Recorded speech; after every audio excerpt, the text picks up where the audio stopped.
একদম বারুইপুর পদ্মপুকুর থেকে হেঁটে মাত্র 2 মিনিট এবং পিচের রাস্তা থেকে গিয়ে ঢালাই রাস্তা, একদম দারুণ লোকেশানের মধ্যে। এখানে সব রকম সুবিধা পাবেন, বাইপাস থেকে শুরু করে নার্সিংহোম থেকে বাজারঘাট, পুরো দারুণ লোকেশানের মধ্যে জমি।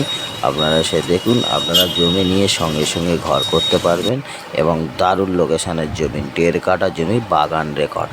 বারুইপুর স্টেশন থেকে হেঁটে আসলে 7 মিনিট লাগবে, আর পদ্মপুকুর থেকে মাত্র 2 মিনিট এবং 1 নম্বর পরিবেশের মধ্যে। আপনারা পরিবেশ নিয়ে কোনো চিন্তা করবেন না, দারুণ পরিবেশ। আপনারা জমি দেখলে আশা করি জমি পছন্দ হবে। একদিকে 8 ফুটের রাস্তা আছে আর একদিকে সরু করে একটা যাওয়ার রাস্তাও আছে এবং দারুণ লোকেশানের। আমাদের ভিডিওর মধ্যে নাম্বার দেওয়া আছে, আপনারা চাইলে সরাসরি কল করুন আর এসে জমিটা দেখুন একটাবার। Thank you.